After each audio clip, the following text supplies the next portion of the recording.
Kajian Fathul Bari Syarah Kitab Sahih Al-Bukhari, Kitabul Azan, bab 126, berarti bab 126. Bab 126 ini bab tanpa judul, hanya ada bab ya tanpa judulnya, tidak ada judul. Itu bab apa ini? Nah, kalau kebiasaan Imam Al-Bukhari ya, apabila ada bab tanpa judul itu maksudnya hadis-hadis yang ada di dalam bab ini masih terkait, itu masih erat kaitannya dengan bab sebelumnya. Dimasukkan hadis-hadisnya dimasukkan ke dalam bab sebelumnya itu tidak bisa, gitu ya, boleh disebut tidak bisa, tapi dipisahkan itu betul-betul terpisah juga masih ada kaitan. Nah, demikiannya maksudnya. Berarti kita lihat dulu nih, bab sebelumnya adalah babu fadli Allahumma Rabbana lakal hamdu, bab keutamaan bacaan atau ucapan Allahumma Rabbana lakal hamdu atau Rabbana wa lakal hamdu pakai wau juga boleh ya. Nah, di mana ini itu ya, ucapan ini Allahumma Rabbana lakal hamdu bagi seorang imam atau yang sholat munfarid, sholat sendirian, ucapan ini atau bacaan ini diucapkan pada waktu posisi i'tidal. Yang posisi i'tidal itu adalah setelah berdiri setelah bangkit dari ruku, itu disebutnya posisi i'tidal. Nah, bacaan ini dibaca pada posisi tersebut. Ini kemarin tentang keutamaannya ya. Nah, yang bacaan tersebut oleh Rasulullah SAW diperintahkan untuk dibaca oleh makmum. Ya, hadisnya kemarin itu yang menerangkan demikian, iza qolal imamu sami Allahu liman hamidah faqulu Allahumma Rabbana lakal hamdu. Jika imam mengucapkan sami Allahu liman hamidah, maka ucapkanlah oleh kalian Allahumma Rabbana lakal hamdu. Nah, ternyata ucapan ini ya ada keutamaannya. Ini sekali lagi ini ya, ini masalah ini banyak yang salah gitu pada prakteknya ya, ketika sholat berjamaah itu banyak yang salah. Bagi imam atau yang sholat munfarid ya, ucapan ini, kalimat ini, bacaan ini Allahumma Rabbana lakal hamdu itu dibaca pada waktu posisi i'tidal.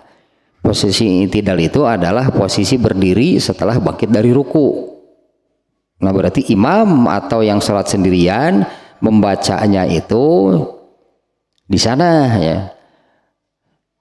Apabila sholat berjamaah, nih Rasulullah memerintahkan kepada makmum, jika imam mengucapkan sami Allahu liman hamidah, nah imamnya sendiri mengucapkan sami Allahu liman hamidah itu ketika dia bergerak bangkit menuju i'tidal.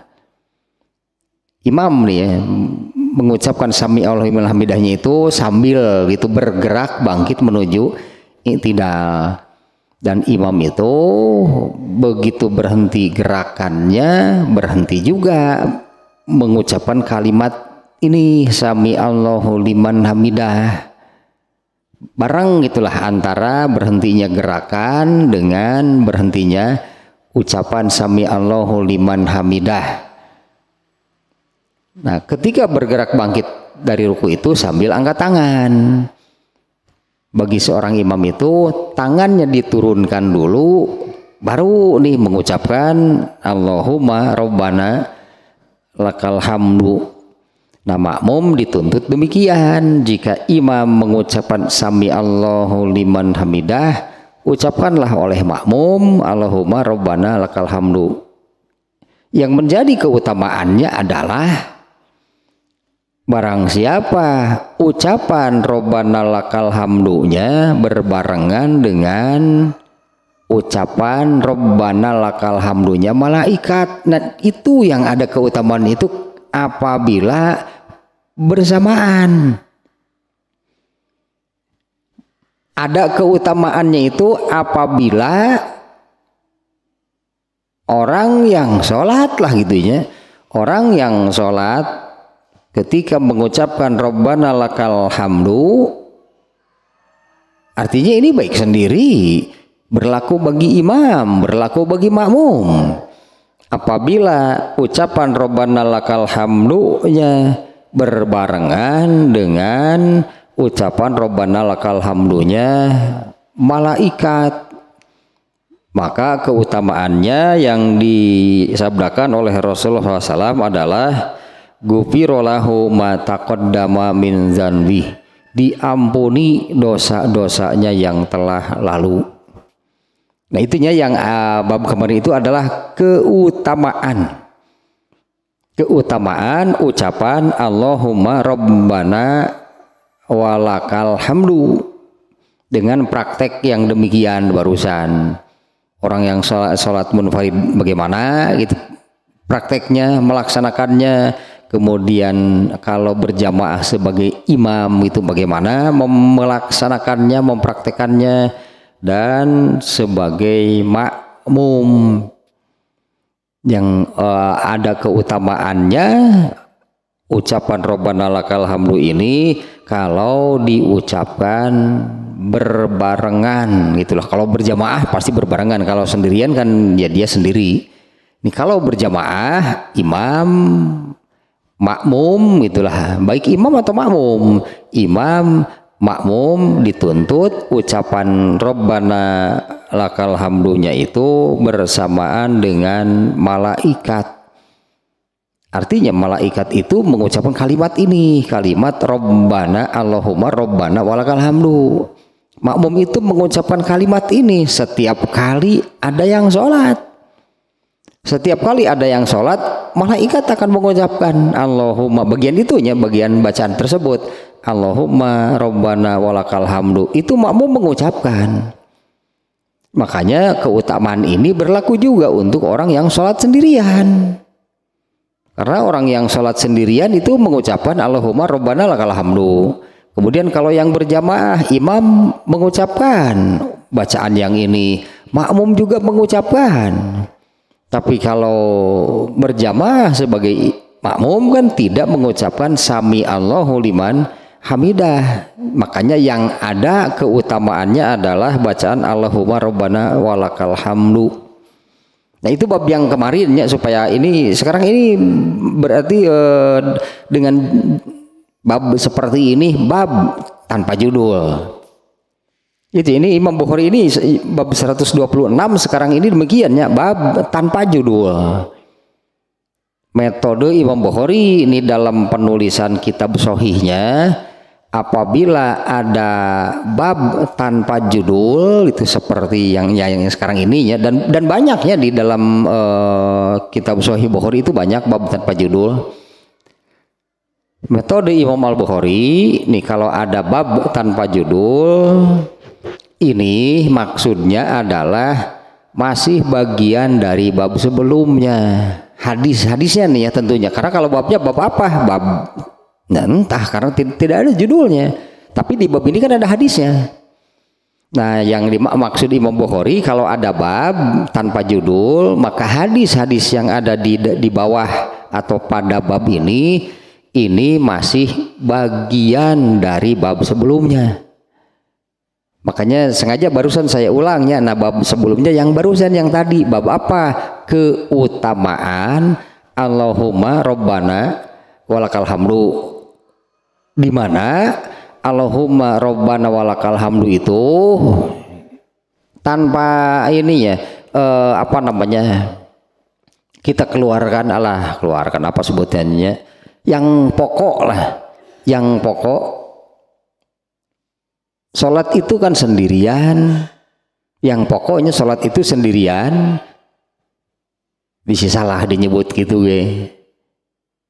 Karena bacaan ini, bacaan Allahumma rabbana lakal hamdu ini bagi orang yang sholat sendirian dan bagi imam ini kan jadi bacaan pada waktu i'tidal. Karena pada waktu berbangkitnya mereka mengucapkan sami Allahu liman hamidah. Nah, adapun karena makmum itu tidak mengucapkan sami Allahu liman hamidah, ininya makmum tidak mengucapkan sami Allahu liman hamidah, maka waktu bergerak bangkitnya itu ya inilah yang dibaca Allahumma rabbana walakal hamdu.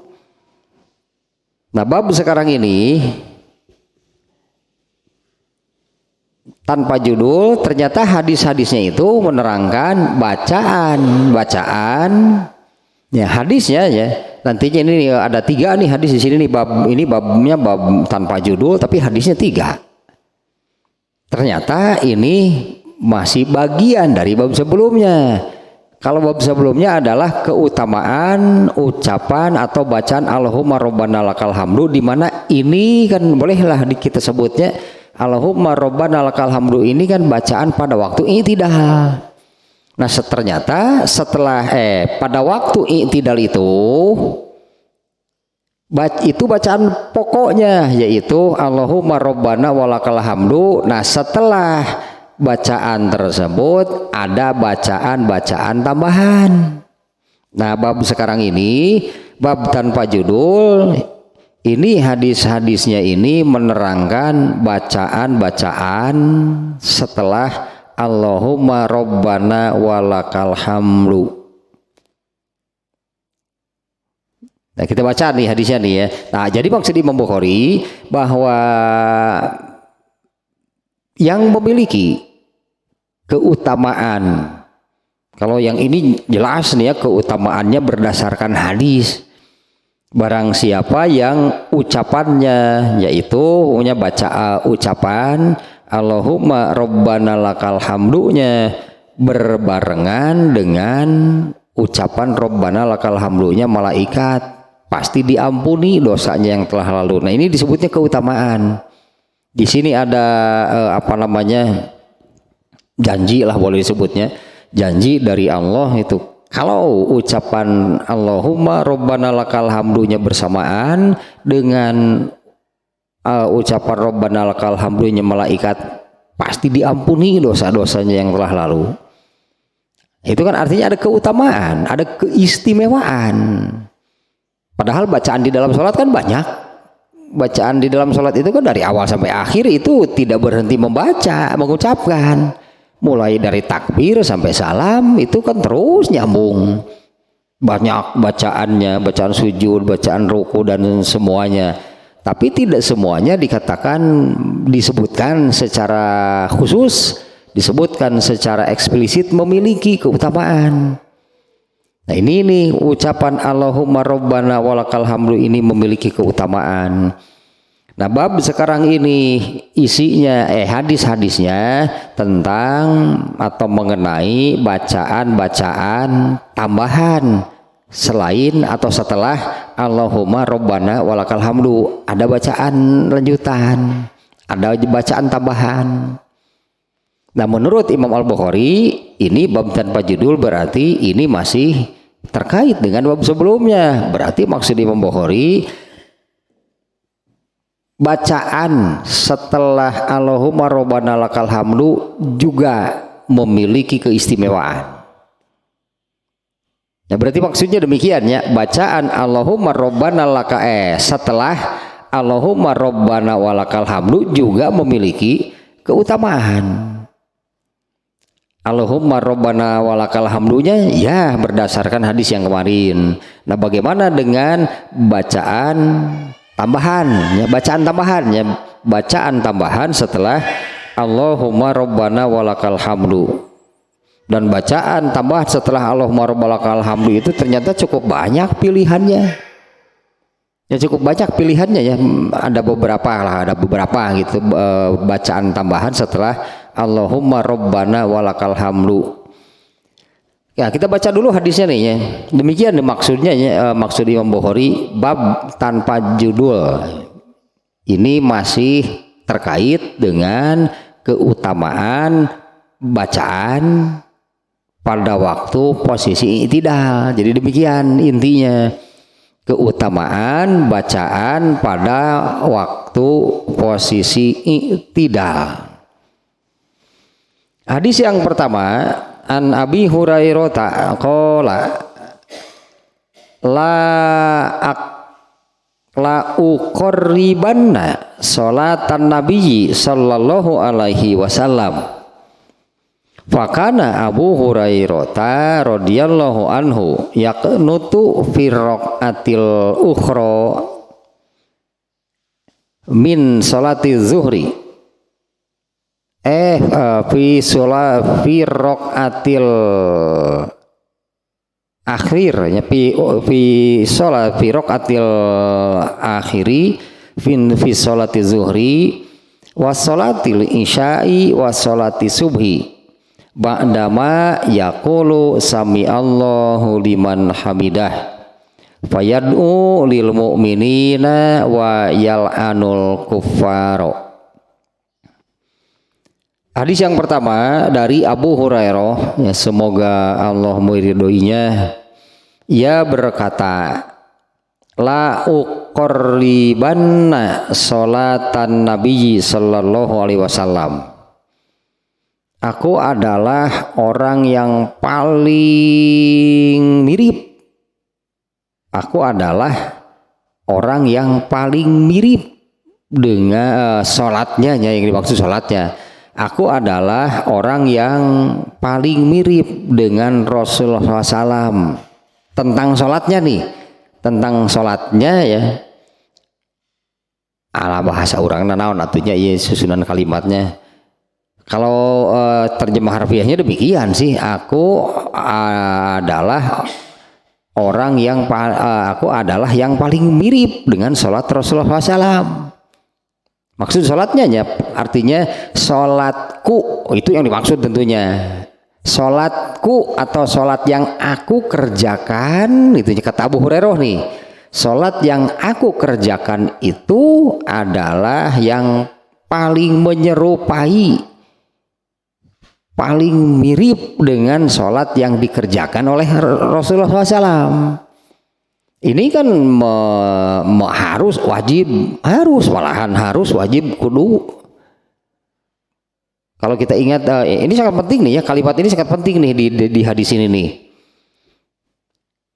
Kalau kita ingat di awal-awal sebelum kita membahas kaifiyah sholat itu kan Imam Bukhari menyampaikan sabda Rasulullah SAW, "Shallu kama ra'aitumuni usolli." Dan ini juga seringnya saya ulang-ulang nih hadis ini, karena ini sangat amat sangat penting. Rasulullah SAW memerintahkan, sholatlah kalian sebagaimana kalian tahu bagaimana caranya aku mengerjakan sholat itu. Ya, shallu kama ra'aitumuni usolli.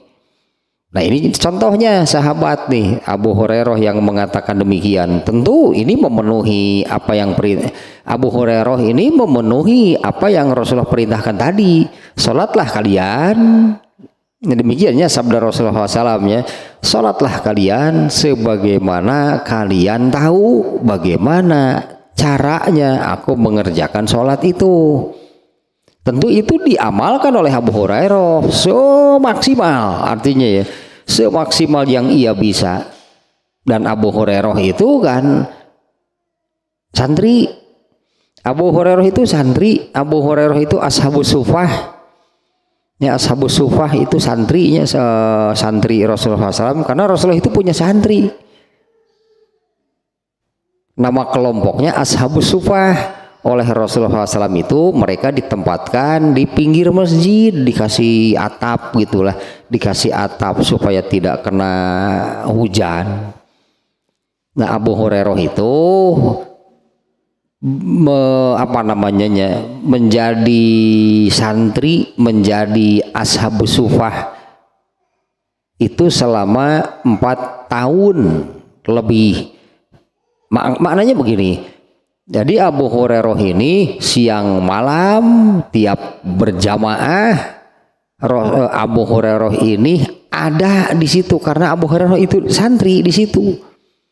Jadi Abu Hurairah ini benar-benar puas, katakan puas atau apa bahasanya mungkinnya, benar-benar puas, tuntas gitu menyaksikan, memperhatikan, mempelajari sholat Rasulullah SAW.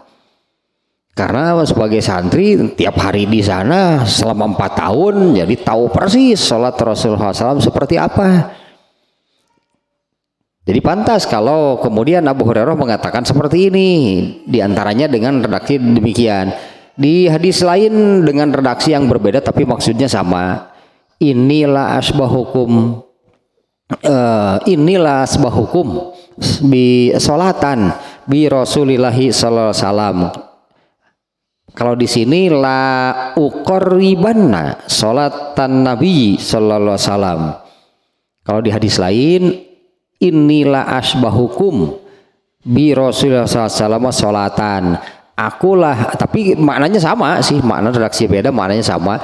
Akulah orang yang paling mirip sholatnya dengan sholat Rasulullah SAW. Dan ini wajib sebetulnya, saya katakan ini wajib, harus semua orang harus mengatakan seperti ini. Sholatku persis, artinya kan harus demikian, setiap orang harus demikian. Sholatku ini persis sholat yang dikerjakan oleh Rasulullah SAW. Bukan hanya Abu Hurairah yang harus seperti itu, semua orang, karena hadis tadi itu berlaku untuk seluruh umatnya. Sallu kama ra'aitumuni usolli, sholatlah kalian sebagaimana kalian tahu bagaimana caranya aku mengerjakan sholat itu. Ini berlaku untuk semua untuk semua umatnya. Nah, kemudian yang berikutnya nih, Abu Hurairah mengatakan demikian, akulah orang yang sholatnya paling mirip dengan sholat Rasulullah SAW. Kata Abu Salamah, hadisnya yang meriwayatkan hadis ini nih, Abu Salamah, orang di bawah Abu Hurairah. Abu Salamah mengatakan, Abu Hurairah radhiyallahu anhu ia kunut, nah, ia membaca kunut fi raqatil akhiri, pada rakaat terakhir salat min salatiz zuhri, disebut nih pada salat zuhur, salatil isya, salat isya, salati subhi, dan sholat subuh. Kata Abu Hurairah, kata Abu Salamah nih, Abu Hurairah itu membaca kunut pada waktu sholat zuhur, sholat isya, dan sholat subuh. Ba'dama yaqulu sami'allahu liman hamidah, setelah dia bangkit dari ruku, berartinya dia setelah dia membaca sami'allahu liman hamidah. Dia ini kan bangkit dari ruku, berarti membaca sami'allahu liman hamidahnya. Mungkin masih ingat di bab adalah yang ininya, beberapa bab ke belakang yang mana nih tentang yang ini nih, yang tentang ada seseorang yang tentang jumlah takbir, tentang jumlah takbir pada waktu sholat zuhur kejadiannya. Nah, ada orang yang ada seseorang yang melapor gitu, seseorang mengadu kepada Ibnu Abbas. Orang ini mengadu, saya melihat seseorang orang tua gitu, saya melihat seseorang orang tua sholat di depan Ka'bah. Dia itu setiap kali naik mengucapkan takbir, setiap kali bangkit mengucapkan takbir, setiap kali berubah posisi mengucapkan takbir. dasar bodoh. Itulah ini orang ininya, ada seseorang yang mengadu kepada Ibnu Abbas. Dia mengadukan seseorang yang demikian. Saya melihat ada seseorangnya orang tua yang sholat di depan Ka'bah, ternyata dia itu mengucapkan takbir setiap kali berubah posisi, sehingga saat itu kejadiannya sholat zuhur, saya hitung jumlah takbirnya 22 kali berarti seluruhnya. Kata Ibnu Abbas, maneh ternyata yang dilaporkannya itu Abu Hurairah. La ummalaka, kamu ternyata yang salah, kamu ternyata yang belum tahu.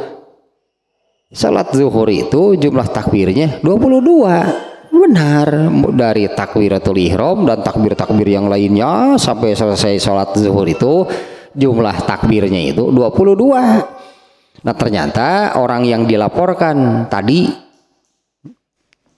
ya ada orang yang mengatakan demikian kepada Ibnu Abbas, saya melihat seseorang nih orang tua yang sholat di depan Ka'bah, setiap kali berubah posisi dia mengucapkan takbir, sampai saya hitung jumlah takbirnya itu ketika sholat zuhur 22. Ternyata yang dilaporkannya itu Abu Hurairah. Ini si A, katakannya si A melaporkan Abu Hurairah kepada Ibnu Abbas. Setelah orang ini mengadu demikian, orang ini malah yang dimarahi oleh Ibnu Abbas. Kira-kira nyebut gitu ke Abu Hurairah. Abu Hurairah itu ini diantaranya, akulah orang yang sholatnya paling mirip dengan sholat Rasulullah SAW. Nah diantaranya di hadis ini ya, kata Abu Salamah, Abu Hurairah pernah kunut pada waktu sholat zuhur di rakaat terakhirnya. Abu Hurairah pernah kunut di rakaat terakhir pada waktu sholat zuhur, sholat isya dan sholat subuh.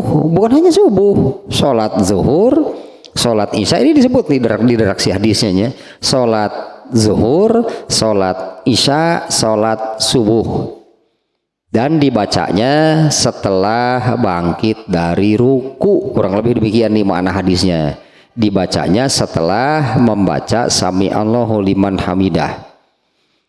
Adapun isi kunutnya, fayad'u lil mu'minina wa yal'anul kuffar. Isi dari kunutnya adalah mendoakan kebaikan bagi kaum mukminin dan melaknat orang-orang kafir. Asa teu kudu dilaknat, ayeuna orang kafir begitu kitu geus antep kafir mah siga karar itu. Nah sebetulnya seperti ini nih ya, tentang kunutnya sendiri ini pernah kata Abu Hurairah, kan saya orang yang paling mirip sholatnya dengan sholat Rasulullah. Nah kalau Abu Hurairah kunut itu mengikuti siapa? Ya Abu Hurairah kunut ketika sholatnya dia mengikuti siapa? Mengikuti Nabi pasti, karena sebelumnya Abu Hurairah mengatakan, akulah orang yang sholatnya paling mirip dengan sholat Rasulullah.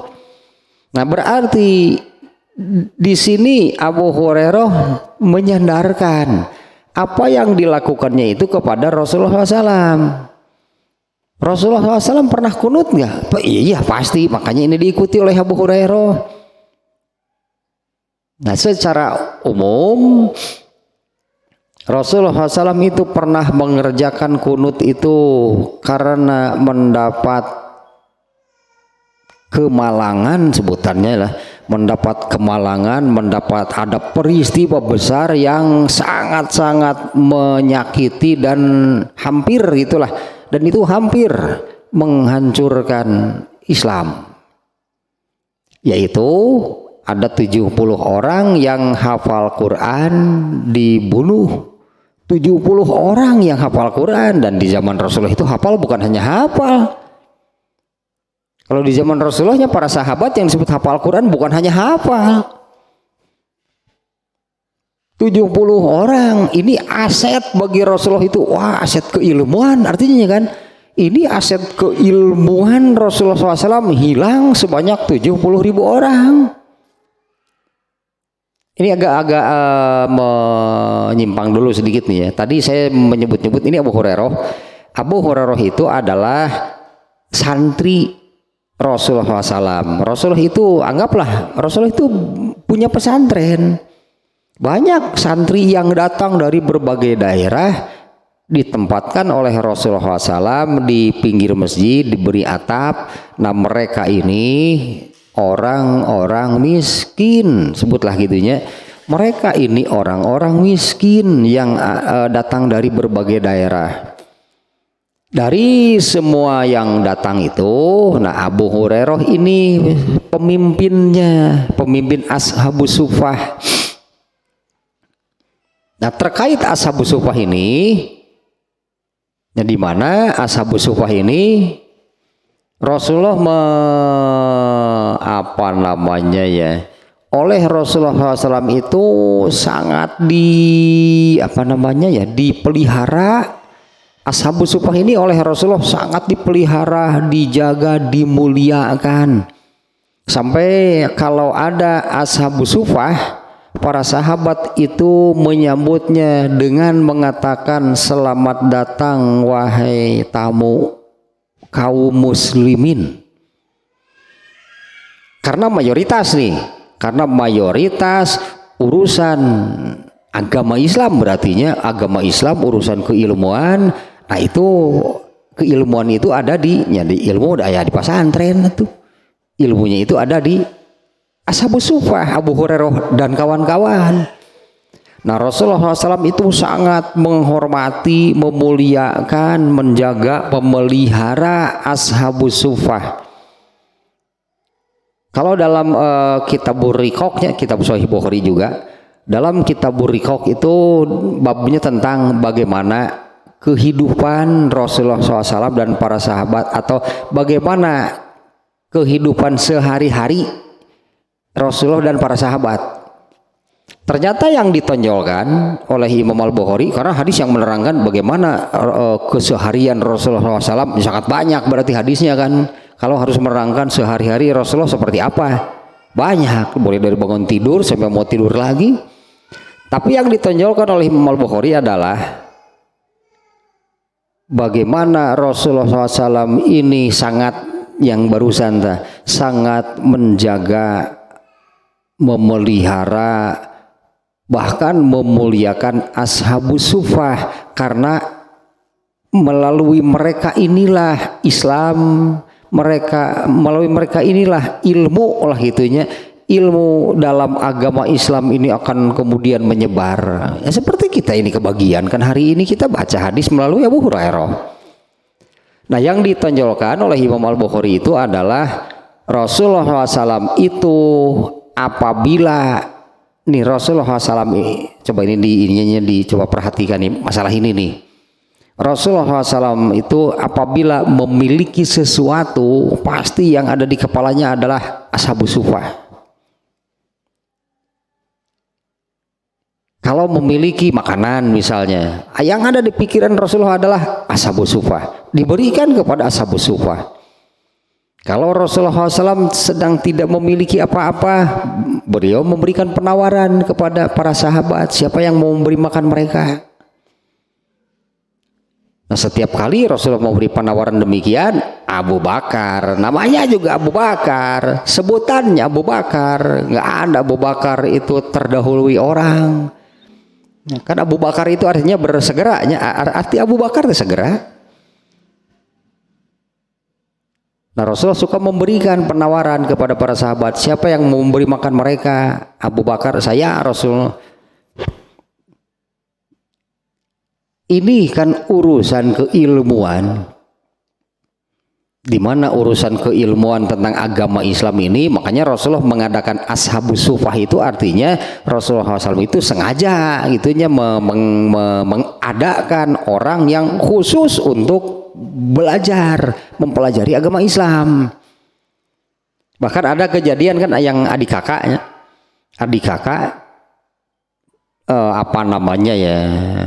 mereka ini menjadi tulang punggung keluarga lah gitu, adik kakak. Ternyata yang satu dari dua kakak beradik ini, yang satu jadi ashabus sufah. Berarti yang kerja kan sendiri, berarti asalnya dua-duanya bekerja. Yang satu jadi ashabus sufah.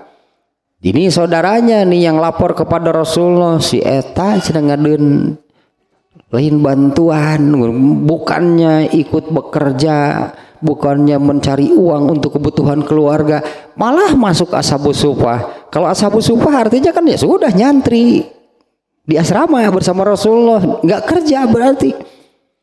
Malah oleh Rasulullah SAW kan justru orang ini yang seolah-olah dimarahi lah gitu.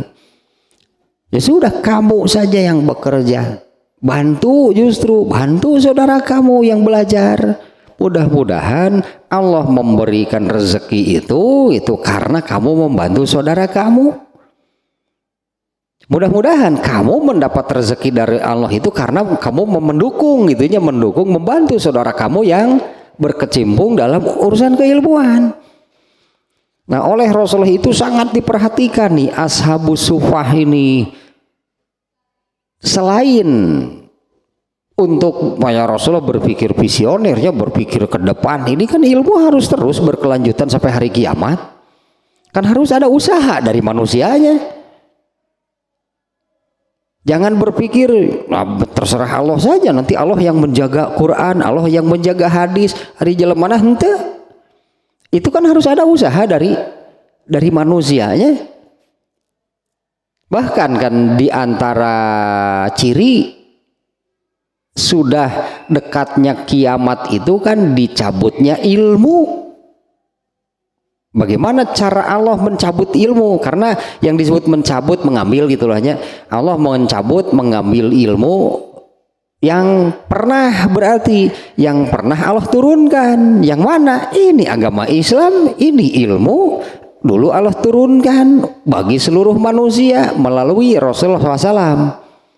Nanti oleh Allah akan diambil lagi, diangkat, diambil, dicabutlah sebutannya, diambil lagi ilmu, sehingga tidak ada lagi ilmu dari Allah di dunia karena oleh Allah sudah diambil lagi ilmu yang dulu ia turunkan. Dan cara Allah mengambil, mengangkat, mencabut ilmu yang pernah diturunkannya itu adalah dengan mewafatkan satu persatu para ulama. Di mana para ulama itulah kan orang yang berkecimpung, bergelut di dalam keilmuan agama Islam. Kalau mereka meninggal sudah habis, berarti ilmu hilang.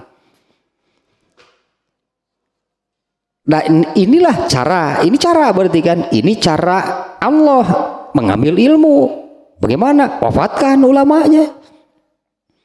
Bagaimana cara Allah menjaga ilmu?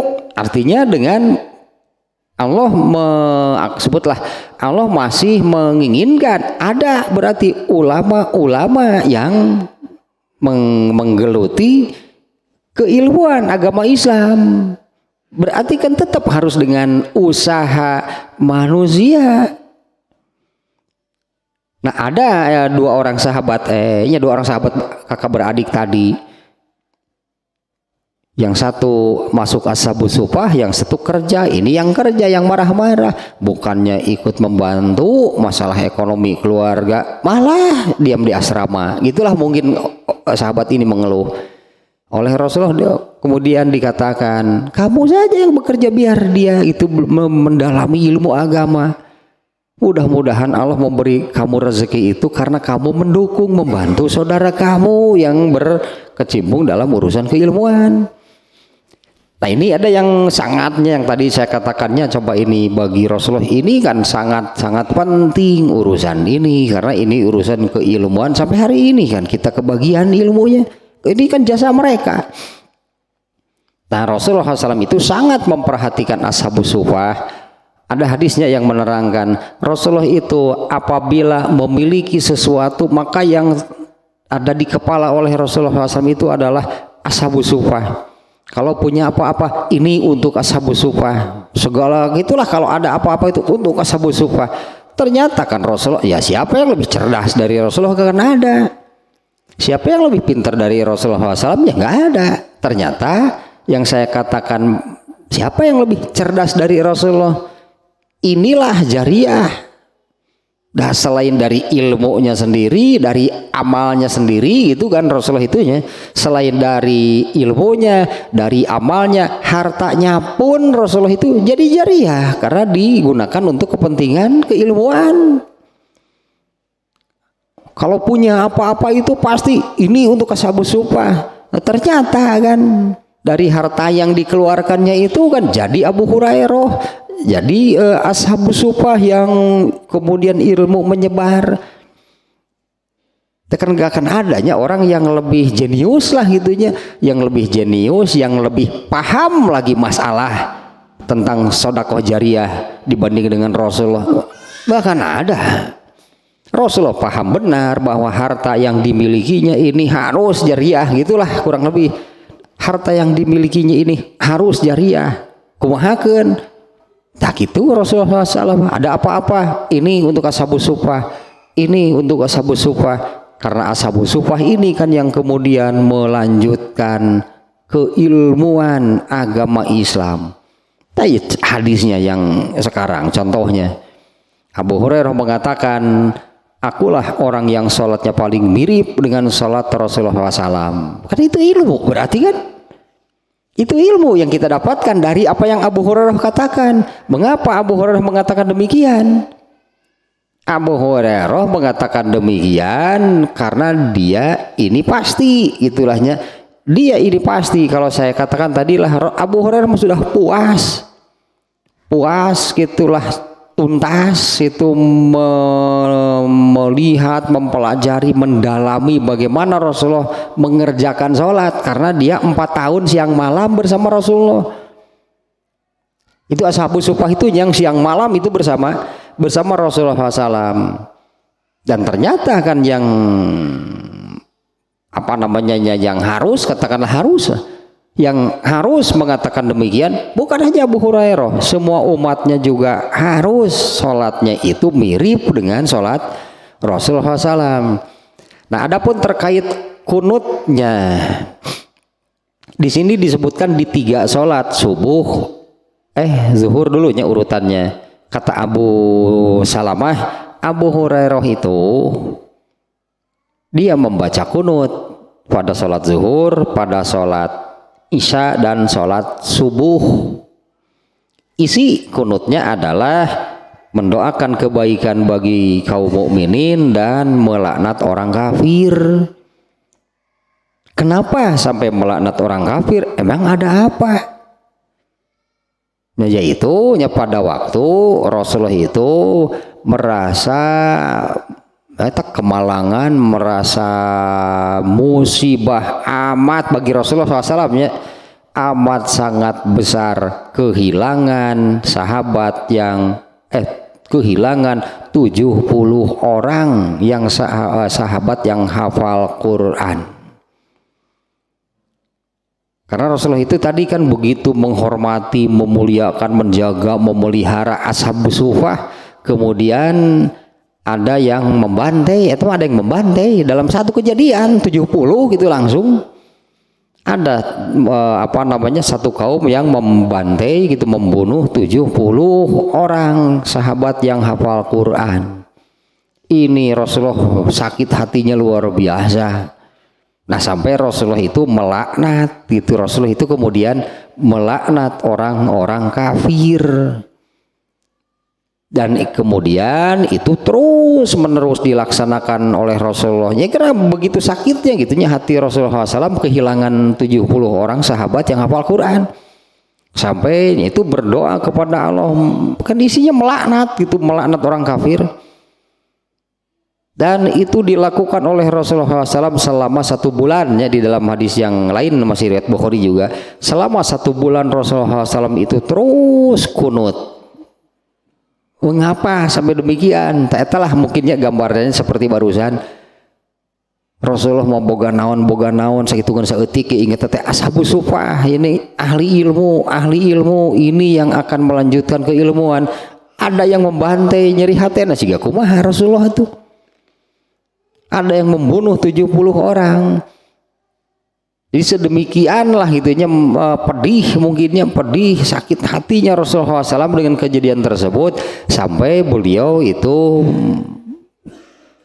kunut gitu. Kunut itu isi kunutnya itu melaknat gitu, melaknat minta Allah melaknat gitulah, melaknat mengazab orang kafir.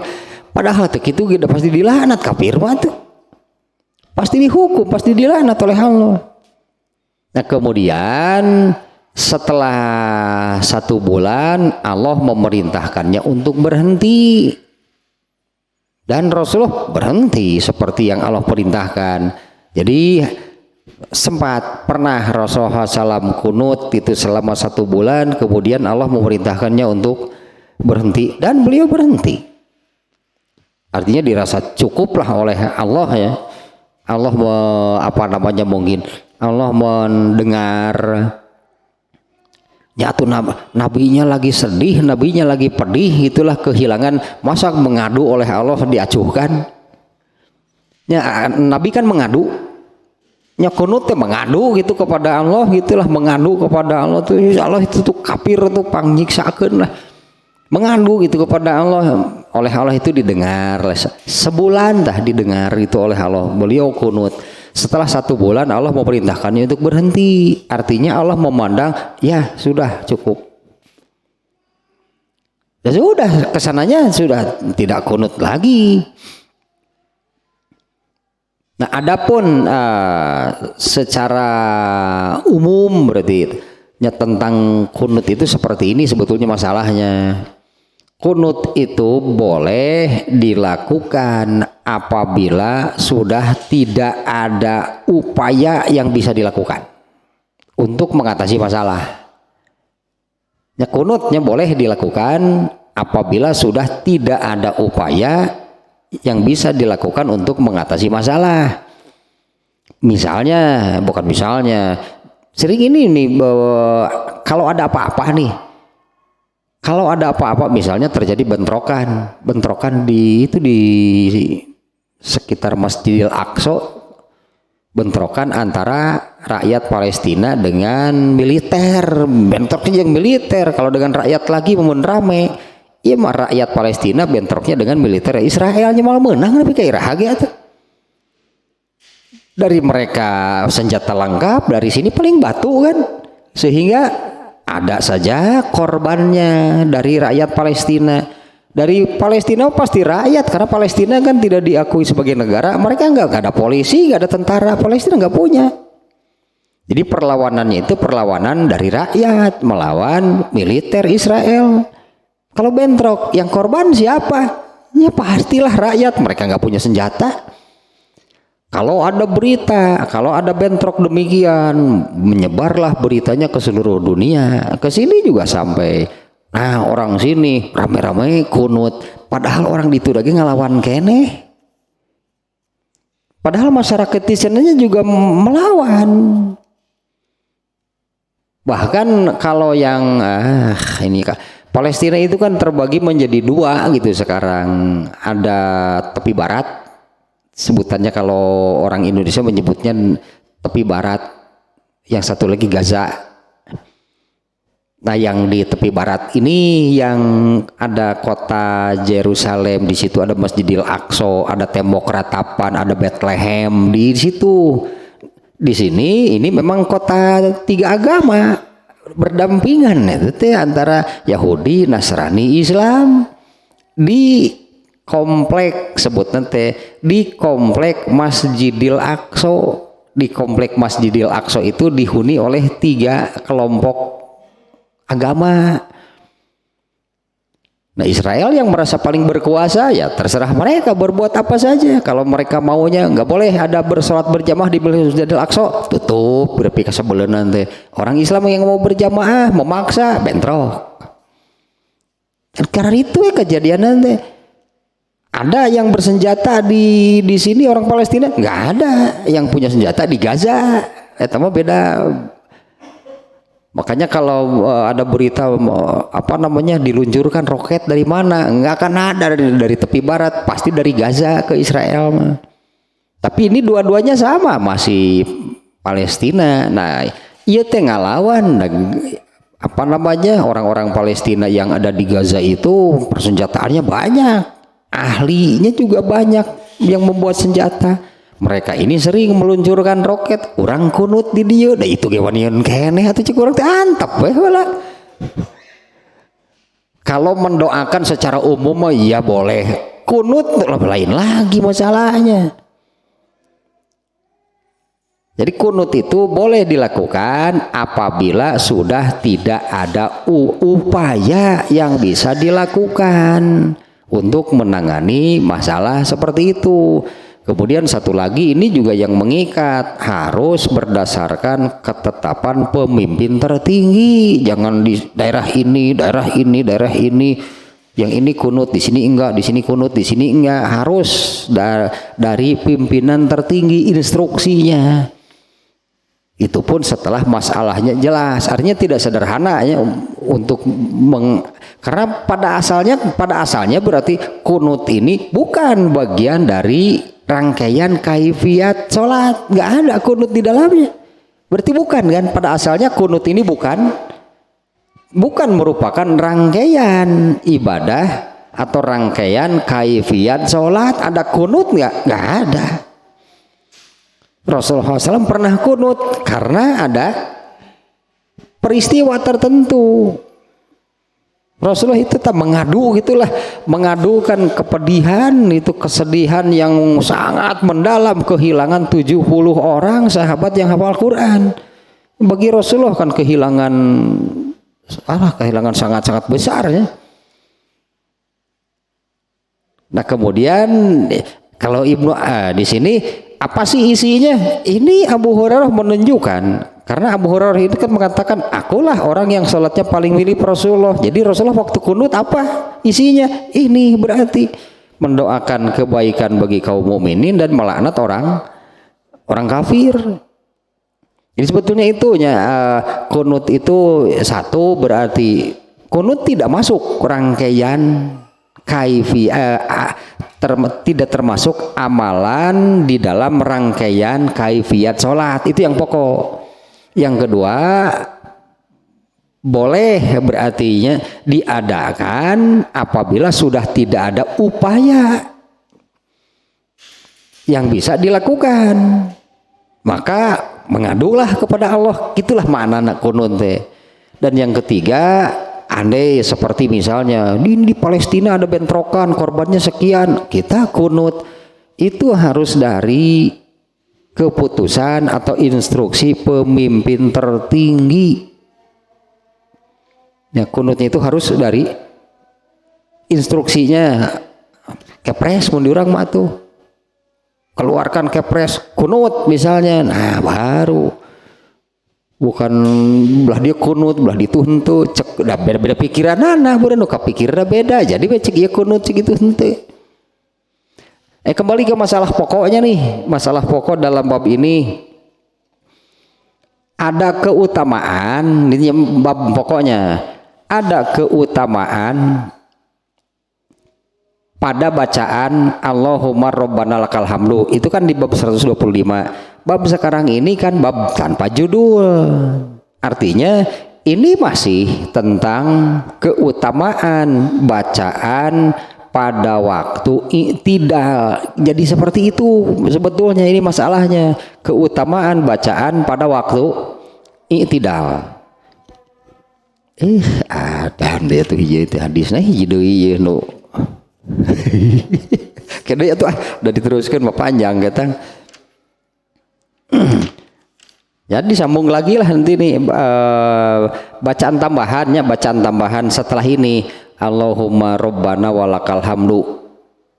Kan ada yang hamdan katsiran thayyiban mubarakan fi, ada juga yang mil as-samawati wa mil al-ardi wa mil ma-syi'ta min syai'in ba'du.